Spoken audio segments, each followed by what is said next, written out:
Hi, Thriller Movies Recap here. Today I am going to show you a horror movie from 2022, so relax and enjoy. Spoilers ahead, watch out. The movie begins with Dr. Rose Cotter, a therapist, having a nightmare in the office. She wakes up to a telephone call and goes to attend to Carl, a patient who keeps muttering the word "everybody's going to die and nothing matters." She tells Carl that he is just having a maniac episode and assures him that even if what he feels seems real, it can't hurt him. Rose goes to Wanda and tells her to put Carl under observation and ensure someone watches him. Later in the day, Rose takes a session with Laura, who was the only witness at her school where a professor bludgeoned himself with a hammer. Laura tells her that she sees something no one else sees and she can't even explain, and Rose asks her what she sees. She tells Rose it wears people's face like mask and sometimes it is not a person but it's all the same thing. Rose asks Laura what happens when she sees it and she tells Rose that it just smiles at her, but it is not a friendly smile, and when she sees it, she gets the awful feeling that something terrible is going to happen. Rose tells her what she sees is not real and Laura gets upset, telling her that she is not listening to her and she is going to die. Laura abruptly freaks out as she falls to the ground screaming. Rose runs to the telephone to call for help. She notices calmness in the room and turns to find Laura smiling with a broken vase shard. She cuts her neck in front of Rose and dies. Later in the day, one of the detectives who came to interview Rose about Laura's death turns out to be her ex-boyfriend Joel. Still shivering, Rose tells them what Laura told her about an evil presence haunting her. She also tells them that Laura was smiling before killing herself. At home, Rose takes a glass of wine. She sees an image of Laura staring at her. She gets freaked out and breaks the glass cup as Trevor calls her name. Rose tells him her patient died in front of her and Trevor hugs her after asking her what happened. They go out for dinner with Holly, Rose's sister, and her husband Greg. At the dinner, Rose gets lost in thought as Holly tells her about her son's birthday party and she apologizes for not listening. The next day at the hospital, Rose asks Wanda for the report about the different incident Laura was involved in before her death. Joel, her ex-boyfriend, comes to check on her and she tells him she doesn't need him to check on her and leaves. While going through Laura's file in the office, Rose gets a call from Holly and walks to the window. She sees a strange person looking at her. She closes it and leaves. Rose walks past Carl's room. She noticed something strange and goes back to check on him. She sees him smiling and try to get his attention, but he didn't respond. Carl abruptly tells her she's going to die. He gets up and goes close to Rose, repeating the words. Rose freaks out and calls for help. The security gets hold of Carl and restrains him, but it turns out that Rose imagined his aggressive behavior. Later that day, Dr. Desai calls Rose to his office and tells her she might have overreacted because of the incident that happened with Laura and tells her to take a week off to clear her head.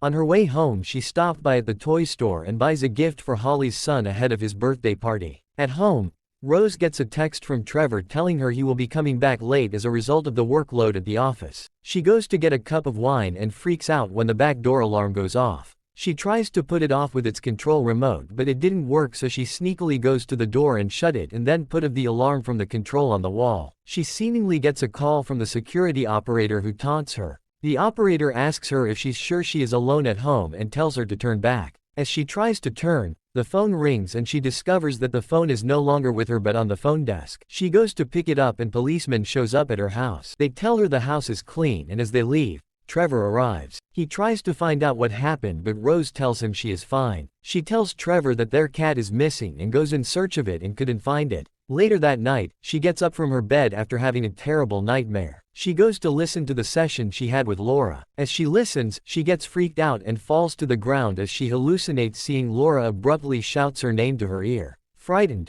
Rose goes to take a knife. Trevor comes in after hearing her scream and tries to calm her. The next day, Rose goes to see her former therapist, Dr. Madeline. She narrates the incident that happened with Laura.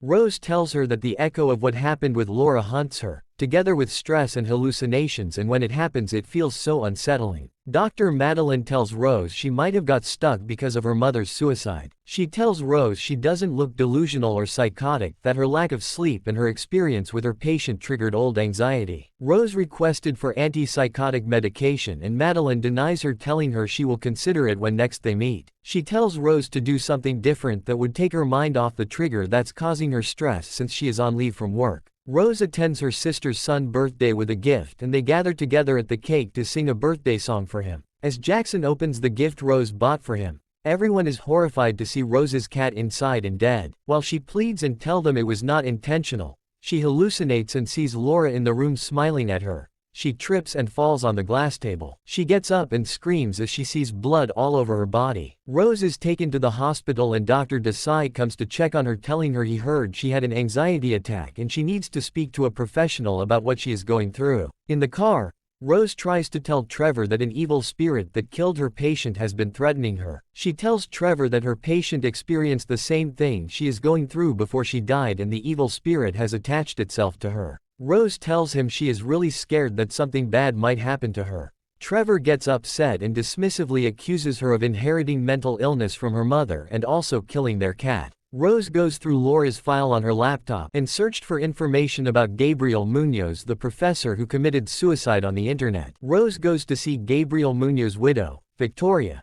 She tells Rose how her husband was always on edge and paranoid. He would wake up in the middle of the night screaming, and she has seen him having strange conversation with himself, and he was seeing and doing things he doesn't remember. She shows Rose strange drawings Gabriel drew of a dark entity he claimed was trying to get inside him. She showed Rose another image of her husband's brother and tells her that he died in an accident 20 years ago and Gabriel never got over it. Victoria tells Rose that Gabriel began talking about the curse after attending a conference where he saw a woman kill herself. Rose asks for the woman's name, but Victoria gets upset and asks Rose to leave her house after she becomes insistent that Gabriel was telling the truth about the curse. Rose leaves and goes to see Joel.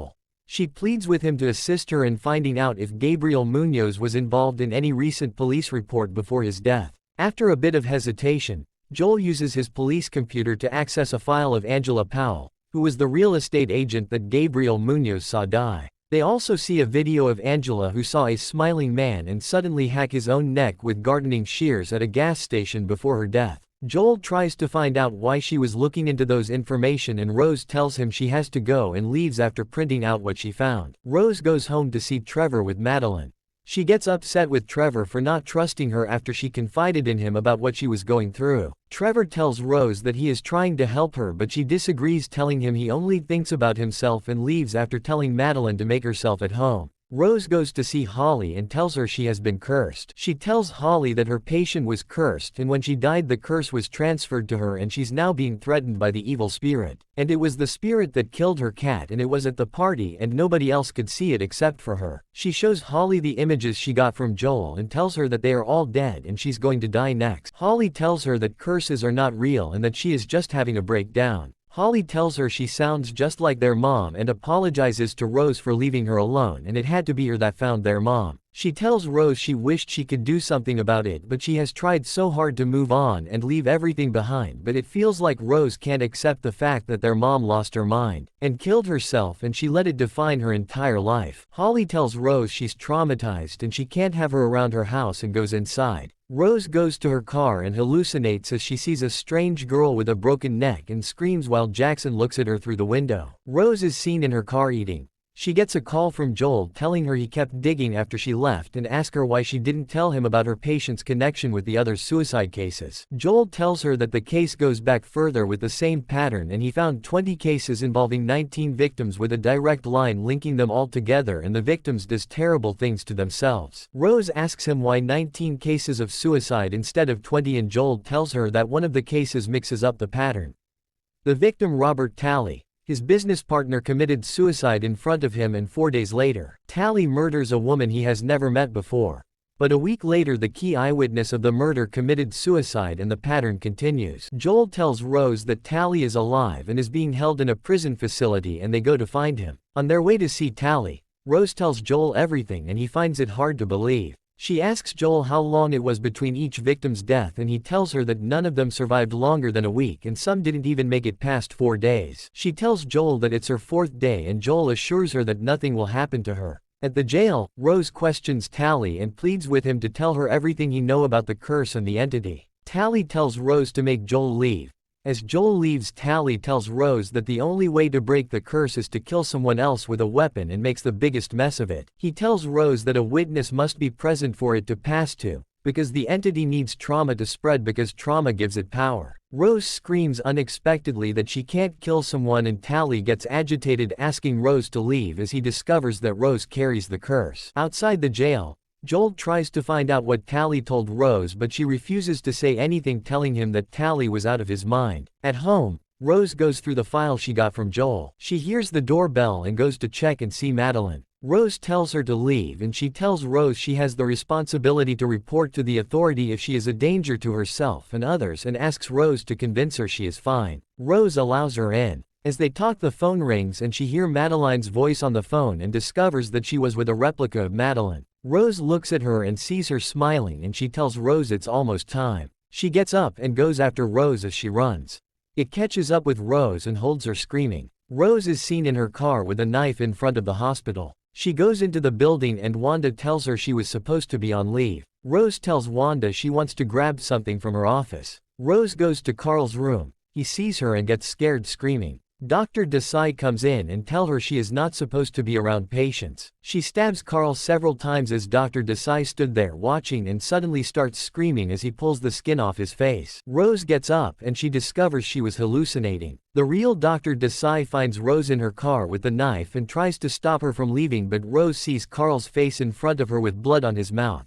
She gets frightened and quickly drives off. Joel calls Rose and tells her he saw police APB go after her and they said she is dangerous, and asks her what happened. Rose tells Joel she knows what she needs to do, that the thing needs all of its victim to pass it on to survive, but if there is no one else around then it has no way to pass. She tells Joel that as long as she is alone, she can deprive it of what it needs. Joel tries to find out where she is, but she abruptly ends the call. Rose goes to their abandoned home where her mother died. She looks around and walks to her mom's room, and we are shown little Rose and her mom calling to her for help. She tells little Rose she made a mistake and tells her to get the phone and calls for help, but she refuses. As she shouts, Rose runs out of the room and closes the door. Grown Rose opens the door and sees an empty room. She closes it and goes to find a torch light, but sees an oil lantern and puts it on. She hears a sound in one of the rooms and goes to check. As she gets closer, she hears someone crying.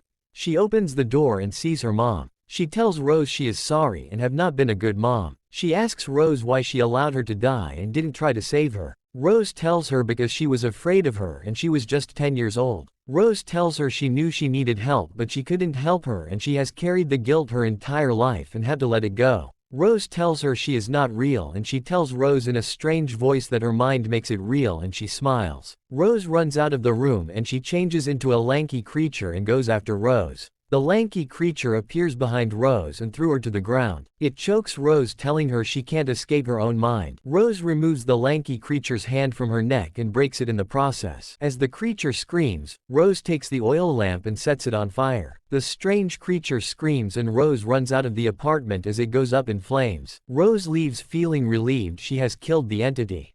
She visits Joel and apologizes to him for dragging him into her mess. She tells Joel that she has been afraid of letting people get too close to her for most of her life because she was afraid of what they might see if they really looked, so she puts walls up and kept people out. And when she met him, she could feel those walls coming down and it scared her, and so she was selfish and was not fair to him. She pleads with Joel to allow her stay in his apartment and just sleep, and asks him to stay with her while she sleeps, and he agrees. Rose realizes that she is still cursed when Joel smiled eerily at her. She runs outside and discovers she never left the abandoned apartment. Rose sees the real Joel calls out to her and she runs into the apartment and locks the door. The scary creature comes out, and as Rose screams, the scary creature tears its face. Rose falls to the ground and the creature opens Rose's mouth and puts its head inside. Joel breaks into the apartment and calls out for Rose.